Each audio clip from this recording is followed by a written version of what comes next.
On se souvient, il y a 5 mois à Sainte-Soline, des manifestations contre le projet de méga-bassine dans les Deux-Sèvres qui s'était transformé en violents affrontements. Aujourd'hui, un convoi contre ce projet partira des Deux-Sèvres en direction de Paris, mais avec interdiction de passer par la commune de Sainte-Soline. Et pour en parler, on accueille ce matin le maire de Sainte-Soline, Julien Chassin. Bonjour et bienvenue, monsieur le maire. Bonjour madame, bonjour monsieur. Bonjour monsieur le maire et merci d'être avec nous ce matin sur Sud Radio. Alors c'est la préfecture qui a décidé effectivement d'interdire à ce convoi de l'eau de passer directement par votre commune, de démarrer ce convoi depuis votre commune. Ça a été, j'imagine, un soulagement pour vous. Oui, alors c'est un soulagement qui est relatif, mais en effet sur ce départ du convoi de l'eau, l'option qui a été choisie. Alors je pense que dans un premier temps, l'option qui a été choisie a été prise par les manifestants de démarrer plutôt de Lozay, puisque logistiquement la qui est une commune située à quelques kilomètres de la vôtre. Oui, qui est à 5 km de Sainte-Soline, mais qui propose des espaces de parking beaucoup plus conséquents et beaucoup plus grands en termes de surface que Sainte-Soline. Et donc en effet, je pense que sur le plan logistique, les manifestants avaient eux-mêmes repéré que ce point-là était plus facile pour faire un point de rassemblement. Et ensuite, il a été décidé, et je crois que c'est même sûr, ça s'est fait un petit peu dans les dernières longueurs. Et ce qui a changé aussi cette fois-ci, c'est que, et ce qu'en témoigne par ailleurs cette interdiction, mais aussi le tracé qui a été validé entre les manifestants et la préfecture, c'est que les discussions ont pu se faire, les négociations et les échanges ont pu se faire entre les services de la préfecture et les organisateurs. Et là, il y a même eu un dépôt de demande de manifester qui a été fait par les organisateurs, en l'occurrence la Confédération paysanne pour cette fois-ci. Et ça, c'est une grande différence avec ce qui s'est passé. C'est une grande différence parce que, comme vous le savez, au mois d'octobre et au mois de mars, les manifestations étaient interdites. Et elles ont quand même eu lieu avec les images que vous avez, vous les médias tous relayées et commentées. Donc oui, c'est une grande différence.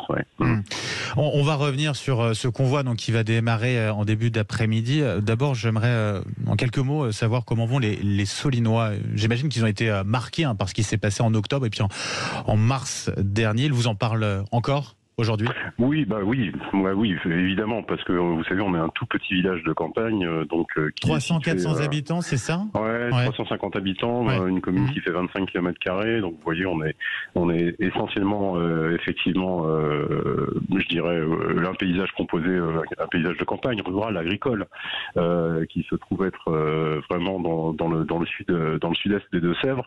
Donc on n'avait pas du tout, et moi le premier, prévu d'être projeté comme ça dans l'espace médiatique français et même au-delà. Donc en effet, c'est des choses qui sont à la fois marquantes et traumatisantes. Alors traumatisantes pour ceux qui ont vécu de près les moments des manifestations.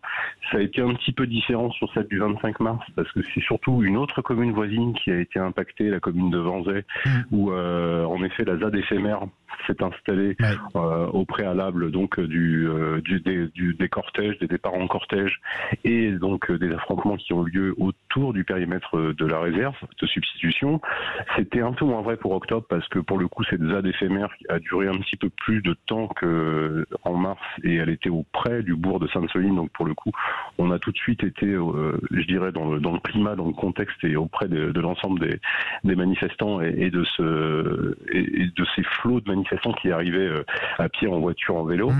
Et donc oui, c'est ça qui est traumatisant et c'est aussi après de se retrouver à en parler, de se retrouver en effet le village qui est tout d'un coup connu de toutes et de tous et voilà. Donc c'est vrai que c'est assez anachronique compte tenu du contexte du village de Sainte-Soline. Ouais, forcément. En tout cas, ce convoi de l'eau qui va partir cet après-midi, ce sera depuis la commune, vous le disiez, de Lozay, à 5 km donc de Sainte-Soline. Vous le disiez par ailleurs là au tout début, les discussions ont pu avoir lieu avec la préfecture, entre les militants, les organisateurs et la préfecture, avec un accord qui a été trouvé sur le trajet menant à Paris. Ça veut dire que vous n'avez pas forcément de crainte quant à d'éventuels débordements? Pas de crainte, on en a toujours. les principales craintes que moi j'ai, mais c'est personnel, hein, elles ne sont pas avérées par des renseignements ou par des indices, c'est plus qu'il y ait des actions isolées, voilà. Donc il y a un certain nombre de recommandations qui ont été faites auprès du milieu agricole pour justement éviter qu'il y ait des tentations entre guillemets sur du matériel notamment d'irrigation. Après, il y a toujours des choses qui restent en place, donc comme des pompes à eau, des pompes d'irrigation qui elles sont fixées et restent tout le temps. Mais en tout cas, il y a du matériel qui est plus mobile pour ce type d'utilisation et qui est bien à l'abri, et qui a été mis à l'abri. Voilà.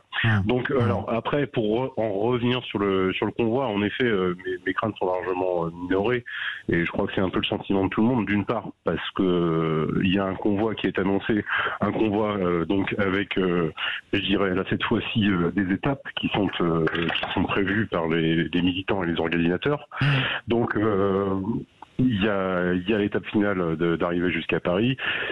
On est en droit de penser assez légitimement que si dès le premier jour il y a des exactions, des violences qui se produisent, le convoi a peu de chances d'aller à son objectif final qui est d'être à Paris le 27 août. Donc voilà. Donc c'est ce qu'on entendait d'ailleurs, Monsieur le Maire, hier sur Sud Radio, dans les débats de l'été de Thierry Stenner, qui avait en ligne le porte-parole du collectif Bassine Non Merci, qui déclarait que lui, il voulait exclure toute forme de violence lors de cette mobilisation. Il n'empêche, la question de la radicalité, elle se pose aussi, puisque les soulèvements de la terre seront présents dans ce convoi de l'eau. C'est leur grand retour après la décision du Conseil d'État d'annuler leur dissolution. Là-dessus, non plus, il n'y a pas d'inquiétude? Alors moi alors peut-être que je me trompe, mais j'ai pas en tout cas l'information que la dissolution est annulée. Elle est ajournée. Elle est ajournée, donc, oui, tout à fait. Ouais, donc je pense que il reste quand même sous haute surveillance, si je puis dire, et que de ce point de vue-là, si leur participation au convoi de l'eau et si le convoi de l'eau devenait violent par des actions, il y aurait une corrélation évidente qui pourrait être faite, et pour le coup, ce serait eux-mêmes qui signeraient leur dissolution. Je pense qu'ils n'ont aucun intérêt à ce que ça dérape. Vous êtes en contact, en tout cas, avec les organisateurs vous-même? Non, pas du tout. Pas du tout. Si vous avez un message d'ailleurs à leur faire passer, ce sera le mot de la fin finalement, Monsieur le Maire. C'est voilà quoi, que ça puisse, parce que on l'entend, vous n'êtes pas opposé à cette question de la mobilisation sur un sujet comme celui-ci. Vous, ce que vous souhaitez, c'est que ça se passe dans le calme, quoi. Non, mais oui, non. Alors après, nous, vous savez, et moi, en tant que maire d'une petite commune, on a l'habitude de composer avec tout le monde. Donc, en effet, c'est notre essence d'organiser le débat et de travailler dans le, je dirais, pour le commun et pour tous et toutes. Donc, qu'on puisse, et en France, et en République française, on peut manifester contre la réserve de substitution. On peut exprimer son désaccord vis-à-vis des projets, mais ce qu'on ne peut pas faire, c'est venir avec des cocktails Molotov qu'on balance sur les forces de l'ordre, casser du matériel, rentrer dans les propriétés privées. Enfin, tout ça, en revanche, ce sont des délits, et là, c'est autre chose. Donc oui. Donc oui, on espère en effet que cette fois-ci, les organisateurs, les militants de Bassine Non Merci, des Soulèvements de la Terre, de la Confédération Paysanne, reviendront à la raison et auront effectivement un mode revendicatif pacifique, parce que les Soulèvements de la Terre, je crois qu'en effet, ce qui est dommage, c'est que la violence est consubstantielle à leur mode revendicatif, et c'est ce qui est vraiment dommageable, et c'est ce qu'on a pu en effet subir lors des dernières manifestations de Sainte-Soline. Julien Chassin, je rappelle, donc maire de Sainte-Soline, un grand merci d'avoir été avec nous ce matin sur Sud Radio, et bonne journée à vous. Bonne journée, au revoir. Au revoir.